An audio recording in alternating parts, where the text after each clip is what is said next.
그대와 아침 햇살 받으며 매일 그대와 잠이 들고파 매일 주님과.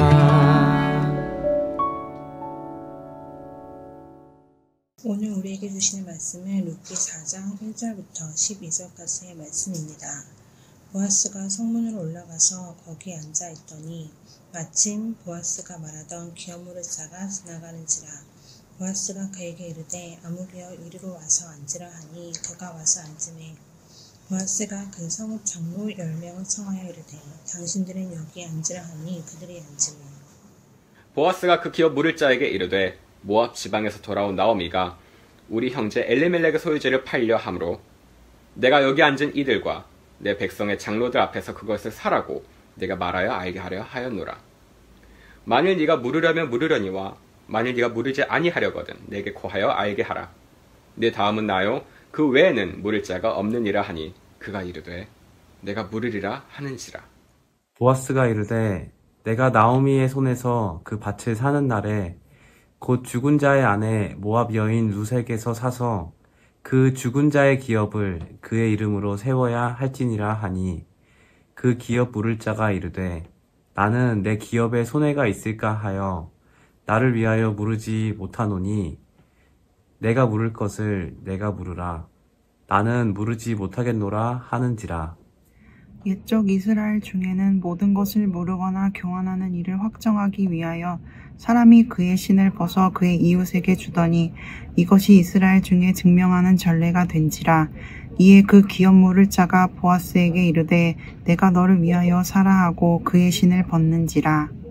보아스가 장로들과 모든 백성에게 이르되 내가 엘리멜렉과 기럐과 말론에게 있던 모든 것을 나오미의 손에서 산 이래 너희가 오늘 증인이 되었고 또 말론의 아내 모압 여인 룻을 사서 나의 아내로 맞이하고 그 죽은 자의 기업을 그의 이름으로 세워 그의 이름이 그의 형제 중과 그곳 성문에서 끊어지지 아니하게 하매 너희가 오늘 증인이 되었느니라 하니 성문에 있는 모든 백성과 장로들이 이르되 우리가 증인이 되나니 여호와께서 내 집에 들어가는 연인으로 이스라엘의 집을 세운 라헬과 레아 두 사람과 같게 하시고 내가 에브랏에서 유력하고 베들레헴에서 유명하게 하시기를 원하며 여호와께서 이 젊은 여자로 말미암아 내게 상속자를 주사 내 집이 다말이 유다에게 낳아준 베레스의 집과 같게 하시기를 원하노라 하니라.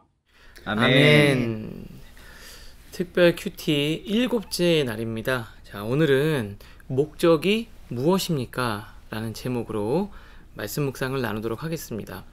어제 우리가 나눈 대로 보아스가요, 이 젊은, 이 아주 예쁘고 젊은 이 룻이라는 그 여인과 결혼을 하고 싶었지만 그는 잠시 그것들을 절제하고 미루도록 했어요. 왜냐하면 하나님께서 정하신 절차, 법도 즉 정석대로 정식으로 모든 절차들을 진행하고자 했기 때문입니다.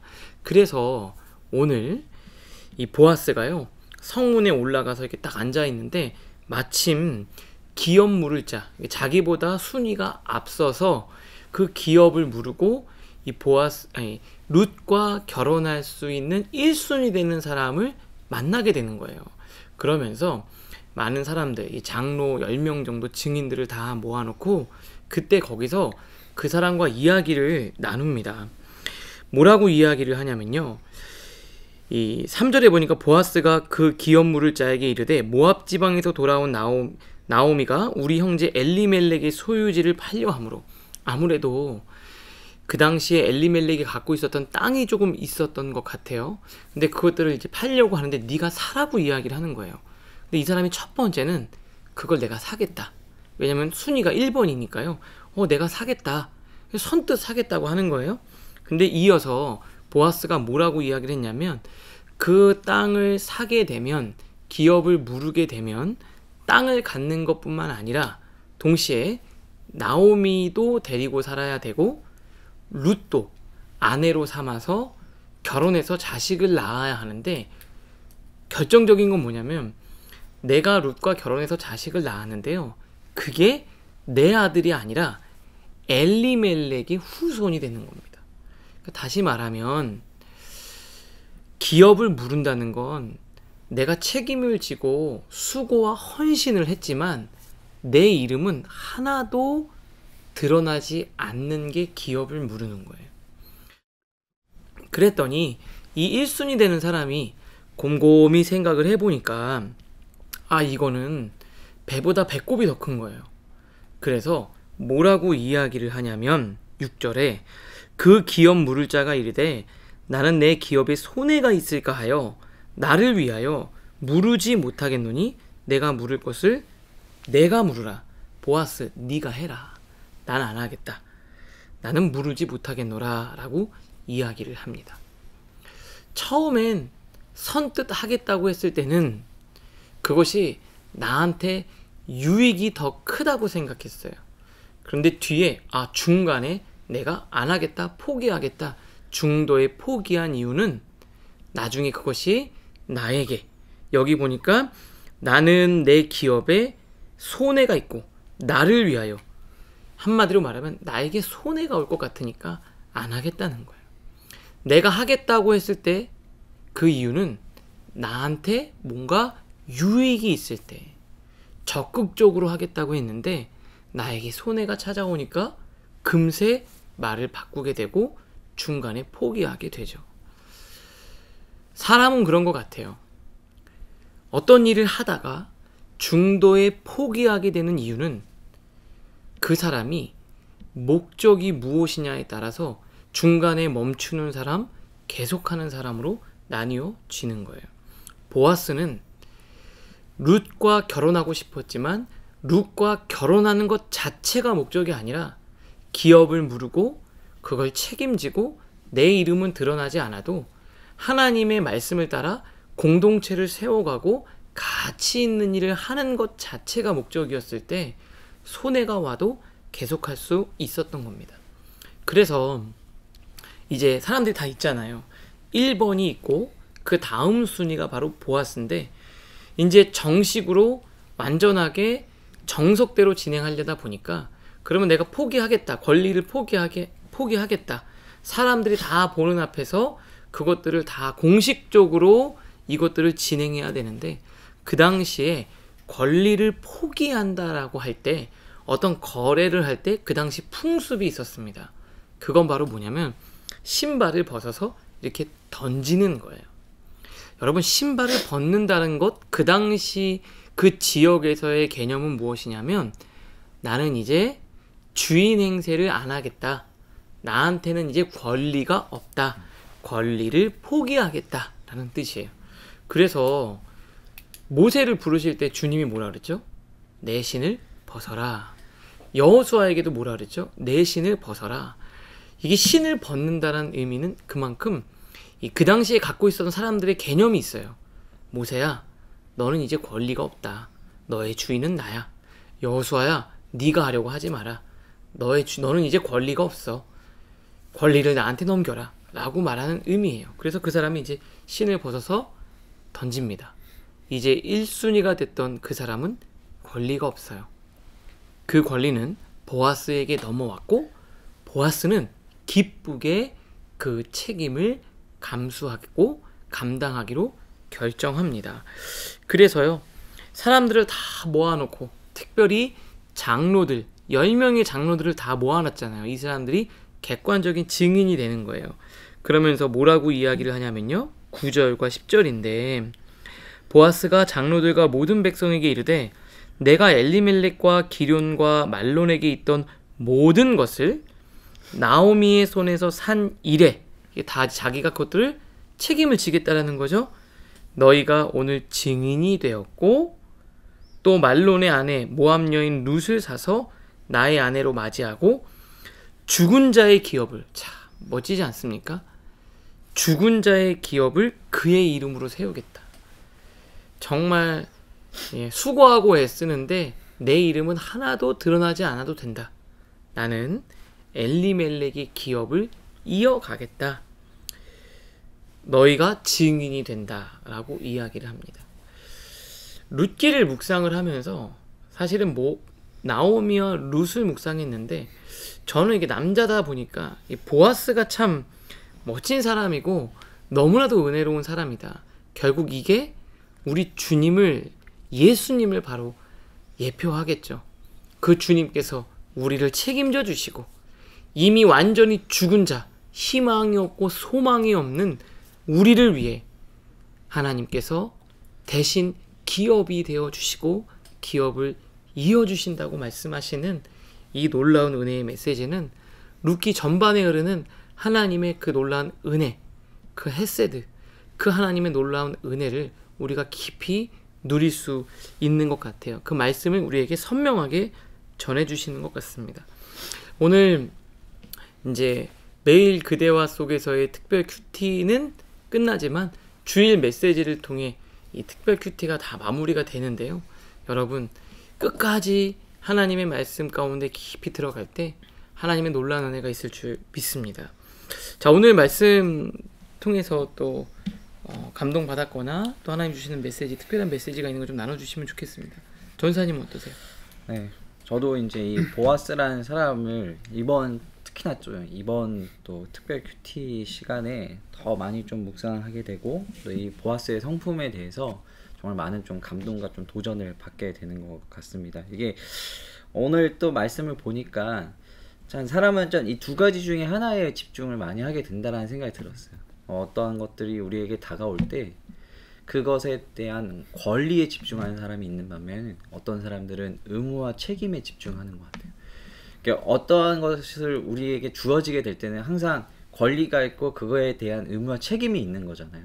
근데 어떻게 보면은 여기서 원래 첫 번째 자신의 그 권리가 있었던 사람은 자신의 권리에 집중을 했었던 거고, 보아스는 사실 아까 목사님 말씀해 주셨던 것처럼 이것을 통해 이루어야 할 의무와 책임에 조금 더 집중을 했던 것 같다는 생각이 들었어요. 네.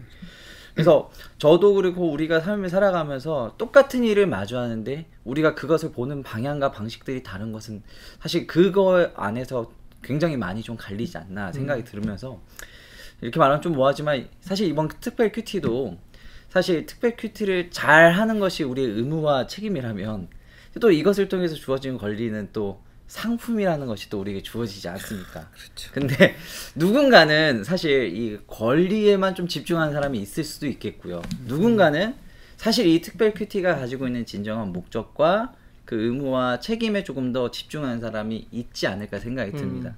물론 어떠한 것들을 하게 될 때 이것과 이 두 가지는 사실 같이 오는 거잖아요. 그러니까 내가 의무와 책임을 지면 권리는 나에게 따라오는 것이고, 사실 이 권리에 집중한다 해서 의무와 책임이 없어지는 것이 아니잖아요. 어떠한 방향과 어떠한 방식이 되었든지 간에 우리 많은 청년들이 이번 이 특별 큐티를 처음부터 끝까지 잘 집중해서 끝까지 함께 할 수 있었으면 좋겠다는 생각이 들었어요. 의무와 책임에 집중하면 권리는 반드시 따라옵니다. 그리고 여러분들이 말씀 앞에 집중하게 되면은 하나님께서 이 특별 큐티를 통해 주시는 선물보다 더 큰 하나님의 은혜와 또 삶 안에서 주시는 축복이 저절로 따라올 거라고 저는 생각을 합니다. 그게 바로 이번 이 특별 큐티에서 하나님께서 주시는 진짜 권리이고 또 우리가 받아야 될 은혜라고 생각이 들어집니다. 그래서 이번 이 특별 큐티를 함께 이렇게 또 일주일간 하게 된 게 저한테 참 감사한 시간이었고, 또 우리 청년들도 이 시간이 그렇게 의미 있고 가치 있는 2022년의 첫 우리의 출발점이 되었으면 좋겠다는 생각이 좀 들었습니다. 네. 우리 전사님은요? 네.